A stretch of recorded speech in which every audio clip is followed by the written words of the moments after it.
So, man, we had Ohio coming to the shoe. It was a night game, man. It was a good atmosphere. To be honest, it was competitive. I think we thought Ohio would be competitive, but we ended up winning that game 9-37. Chim, what's your thoughts on the game? How did we look overall? Did it go the way you expected, or what's your thoughts? Yeah, I like the progression I've seen through the first three games. I think defensively, we looked legit defensively. Obviously, we had the one explosive play, which should not happen. It just should not happen. I hope Lorenzo Styles is. I don't know what his injury was. I hope he gets healthy. But even him, I don't think that would happen again. Guys in position, at a minimum, it's a catch tackle. Everybody else should be able to rally, get the guy down. So outside of that one play, I thought the defense actually looked better. I know it's OU, but I thought the pressure up front seemed like guys up front seemed a little bit more active than they were even in the first two games. Got some hits on the quarterback. This is a talented quarterback, and this is a pretty good OU team. I feel like OU is like a lower tier Big Ten team, really. There's some Big Ten teams that, to me, OU is better. So I almost felt like it was a Big Ten matchup. This is a team that won the conference, their conference last year. So overall, I thought it was good. My biggest thing is offensively and red zone offense. As things get a little tighter, there's not as much space. I think that's something that our quarterbacks have to continue to work through. And the offensive, Brian Hartline, Ryan Day, they're not absolved of it either. No. Like, they got to figure out, what works best when you get in the red zone. And then the rushing game. You mentioned it, right? And a lot of fans have mentioned, there's a certain player that needs to get some more carries. I wanted to see. So, what's your perspective on that game? I think we kind of hit the basic point, right? We struggled in the red zone early. I think FanDuel had the spread here at 31.5. We won by 28. So that's not obviously I don't care about that, but it's still something. Like we didn't cover the spread technically. And then also it's a lot of conversation about who should be RB1. Now we may be holding it got back. So I mean, first let's talk about Bo. In my perspective, Bo had 9 carries for 109, 12 yards a pop. So now he's back-to-back weeks as a 100-yard rusher. He's the only 100-yard rusher that we have for the season. And obviously we'll start the game off with. We actually might have started the game off with C.J. Donaldson this week, if I'm not mistaken. Yeah, but between him, between him and James Peoples, and I'm also getting carries. Like, I think we kind of got to start talking about this last week because to me he looked pretty good when he had the ball in his hand against Grambling, and you was kind of more in the perspective like, hey, no more. Let's just play James. Let's play CJ. A little bit, if we need Bo, he can kind of step in. Now I kind of was on the perspective that we should kind of keep Bo in these games. Like, keep him locked in, give him some carries early, put him out there in some known passing situations, get him blocking, keep him in the game so he's kind of more in the flow of things. Now at the week 3, people are like, he's the next freshman phenom. He should be getting 20, 25 carries a game. We need to just, pump him in there and go. Now I pump my brakes on that a little bit, right? He still is a true freshman. I think, be honest, we should. I like the mix. I think at the end of the game, just about all running backs had 9 carries. He had 9. I think James has 7 or 8. Same thing with C.J. Donaldson. I think he had 9 carries. I like that mix. I think overall, that's how we get the best value out of our running backs if we play all 3. I don't want to see Bo out there 20, 25 carries a game. He's a true freshman. He's about to get into some Big Ten ball. The hits are going to be a little bit heavier. The pressure is going to be a little bit, it's going to be more of it. And so, let him continue to grow and develop into his freshman body. James People is built like a little statue. He's pretty strong and stout. Let him go out there and play and get some runs. C.J. Donaldson is the big bag. I think he came in like around 240. I think he's down to like 230, 220 pounds or something of that nature. He's a big guy. Let him go out there and get ready for some of this Big Ten football pounding that's going to come in play here. So, yes, Bo seems to be special. Yes, Bo needs to get some carries and stay in the mix of the games. But I'm not so in tune with just throwing him out there, making him the guy, and then everybody else only get a spell once he kind of gets winded on the field. Yeah, I like CJ. I think CJ Donaldson has played good football in all games. I mean, he hasn't had the 100-yard explosive runs that Bo Jackson has had, but I mean, he's been running through guys. Like, you get to the ball on short yardage, they have the numbers to stop him, and he's running through individuals. So if you get a guy who can run through the opposing scholarship paid defensive player, that guy has to continue to get carries. And whatever way you want to break up the carries, he has to keep getting carries. I do think James Peoples is kind of to be determined what his ceiling is, like, what he's capable of. I see in this game, I see the clear difference. In the Grambling State game, obviously I was at the game, I was enjoying the game. I wasn't paying attention to it as much as I do when I watch these games on TV, but it was hard to tell, is it the running back or is the blocking or the holes a little bit bigger? Because Isaiah West, I thought, had some really good runs versus Grambling as well. And kudos to him, good vision, etc. But it seemed like towards the end of the game, some of those, opportunities, some of those holes were a little bit bigger. But the way Bo Jackson hits the hole, the way he gets to where he needs to get to, makes the cut and gets vertical, he's been the best so far in terms of doing that. And having the opportunity to create some explosives. I mean, there's a couple runs that I see, and I'm like, man, if he if he breaks that tackle, or if he shakes that guy free, and he almost did, he gets another explosive play. So he's shown the ability to create explosive runs, which you need. You need explosive runs, explosive passes. So shout out to him. I think he's earned his carries, and I appreciate the way the coaching staff doesn't just stick with the the older guys. It doesn't just stick with who we think. That they say, we're gonna give some opportunities to a guy who showed that he can do something. In the same way, Lincoln Keenholz got some opportunities to play, because in the game before that, it seemed like he can handle what he was given, and they said, okay, we're going to continue to give you a little bit more, because I like that, especially with a long season when you don't know what to expect.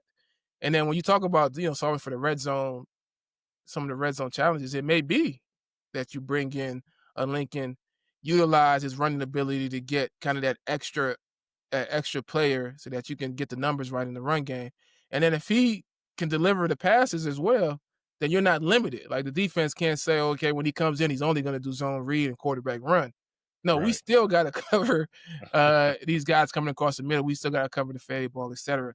So it seems like Coach Day and staff are open to bringing guys in, letting guys prove themselves, and if they show that they are capable, continue to give them opportunities, which as a player you love, because that's not usually the case. For all you guys who haven't played college or NFL football, it's not usually the case that a guy goes out there and performs, he's going to get the opportunity. As it's not really that cut and dry, honestly. So I like that. Yeah, right. Yeah, so let's talk about Julian Sayin a little bit. Obviously, he had pretty good stats. He went 25 and 32, 347 yards. That's his first 300-yard day. 3 touchdowns, but he had 2 interceptions. And we could discuss it a little bit here. But what did you see out of Julian Sayin? Obviously, big stats, but in the red zone, definitely struggled and finding some guys, right? He had some windows that he missed, and obviously they turned into plays not executed well, so we struggled in the red zone because of it.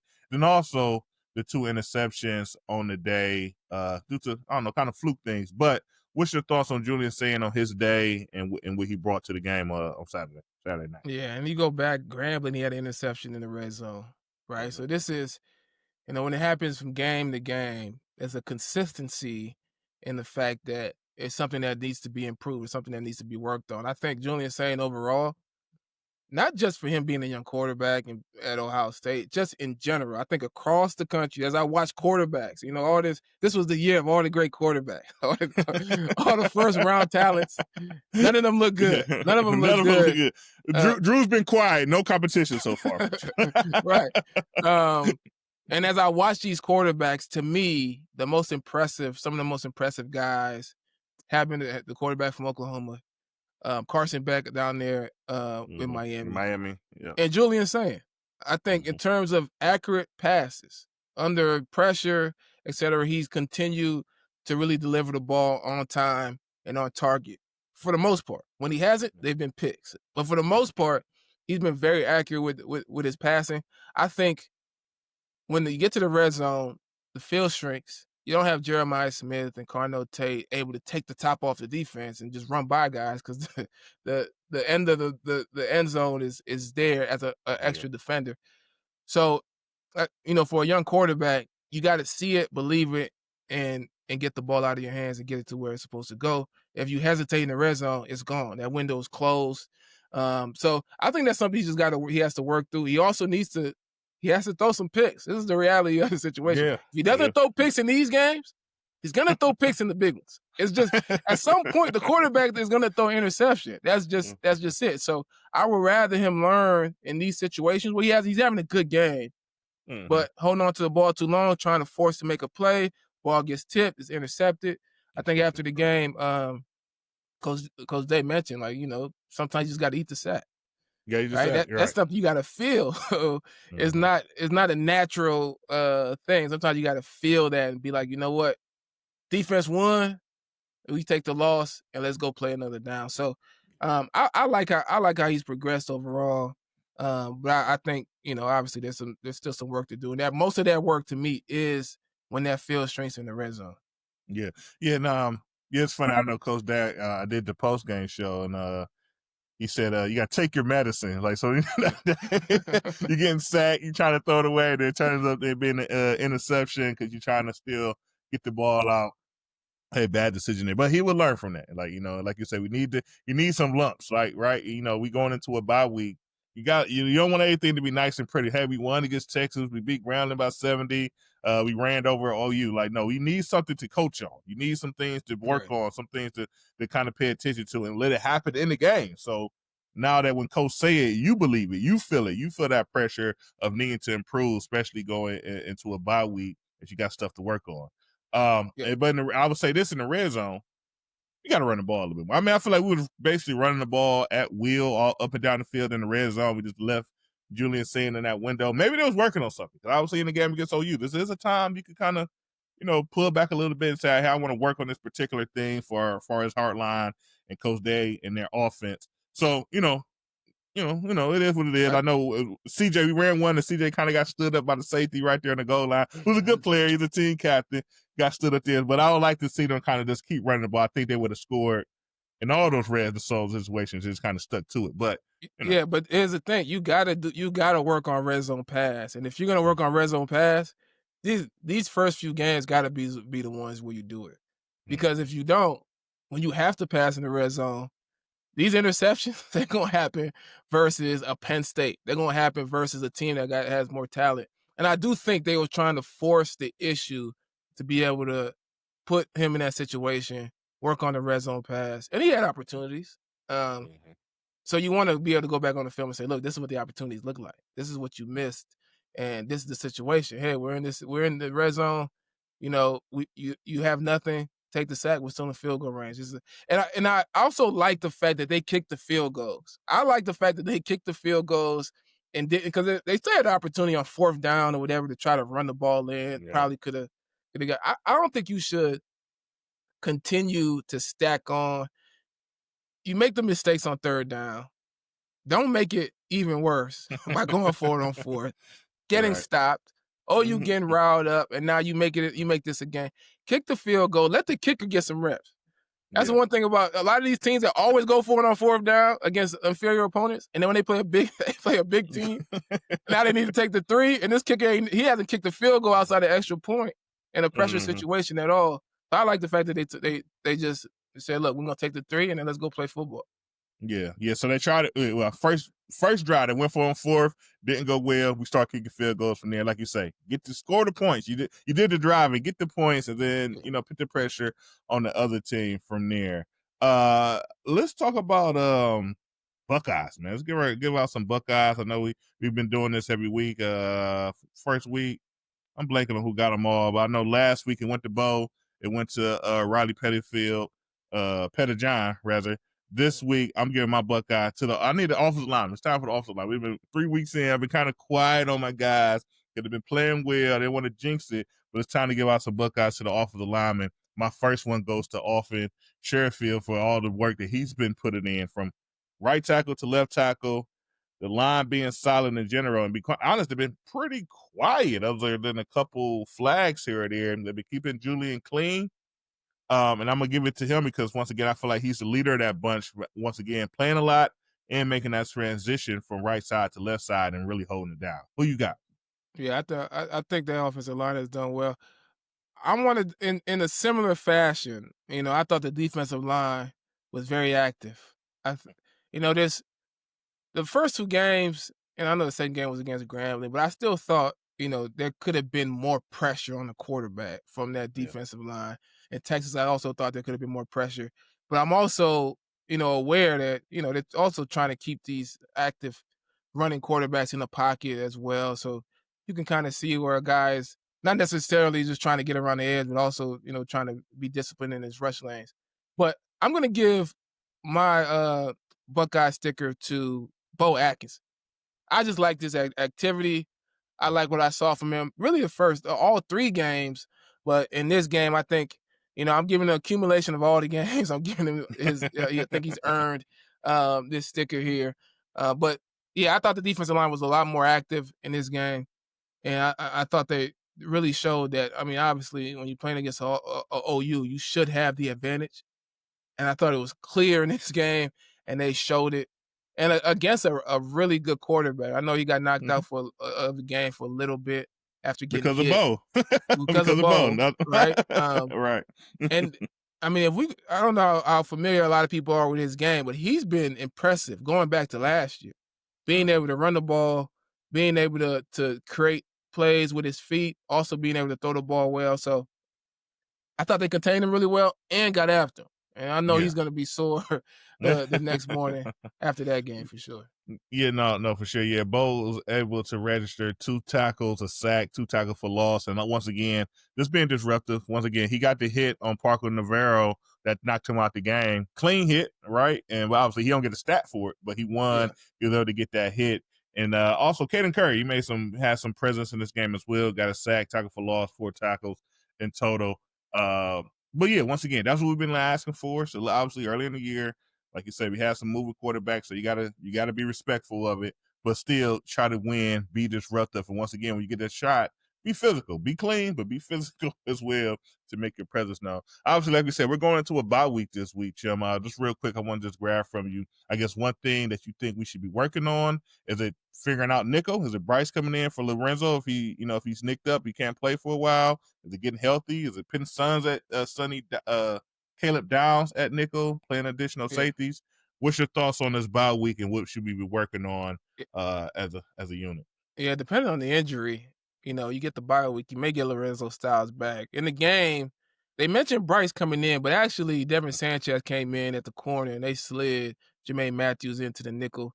And I expect if Lorenzo can't go, that's probably how they move forward. They do have a bye week to prepare. Maybe Bryce West gets some opportunities during the bye week, but I think they move forward with that. And it feels like they want a veteran guy at that nickel corner just because the amount of things that guy has to do. Right? In this defense, the nickel corner is playing nickel. He's playing safety.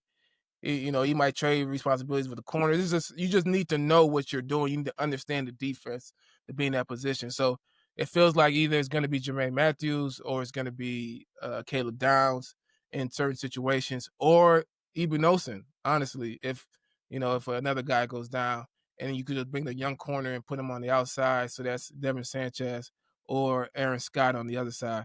So, I think they stick with kind of that approach, a more veteran guy on the inside. The one thing defensively, and I feel like we should be really good in man coverage, but it seemed like when the OU made some plays, it was versus man coverage. And that's something we got to clean up. Like you got to get that off film. Like you can't have a team going and they go, man, we're gonna get some opportunities. Ohio State's corners are too good. Sanchez is young, he's progressing, but he's a good man-to-man cover corner. He's got to kind of get used to the feel of the game and all that stuff. But I expect him post-bye week to be a vet. I expect him post-bye week. If they call man, for him to be able to lock a guy up, and the same with everybody else. I heard the during the game, the commentators were basically saying, I don't know why Ohio State's going man. It seems like all the opportunities OU's getting is versus man coverage. What you mean you don't know why Ohio State is going? Hey, what? Like, we should be able to lock guys up. And I think for the most part we have, but there's been opportunities in that Texas game towards the end of the game where Arch Manning threw the ball behind the receiver. It was man coverage. This guy's wide open running free, right? The explosive play was man coverage. The third down that OU got as well, I think following that on the next drive was man coverage. We just got to sort that stuff out, clean that up. For the most part, the defense has been lights out, but there's been some slippage there in man-to-man in certain situations. Yeah. And then offensively, obviously, red zone is right there, something to pick at. So getting that situation, executing in those small windows. But I want to kind of continue to kind of take a look at short yardage and running the ball. What's our plan there and what we're going to do there? Is it bringing in Lincoln so we can have that dual threat at the quarterback, or is it just kind of getting more heavy? I know we've been playing about 3 tight ends regularly throughout this season, getting those guys out there and getting guys moved and continue to kind of execute and dominate there, because the season's going to get there. It's going to get cold. It's going to get, tight, and we're going to have to be sure on how we handle short yard situations as an offense so we continue to keep that ball, continue getting our defense on rest. And once again, we just continue to execute. Once again, I haven't seen much of a problem with or issues with it, but I just know, in my opinion, that this season is going to come down to some short yard situation and us being able to execute and be able to do it well. So as we kind of gear into this bye week, once again, we'll be bringing you news around college football. Stay tuned to us. Follow us on YouTube, Apple, Spotify, wherever you listen to a podcast. We'll be there bringing you Ohio State news and bringing you special guests to kind of talk about college football and the state of it. So that's our show for this week. As always, we end our show with a nice OH. Yo. Go Bucks. Talk to you guys soon. Go Bucks.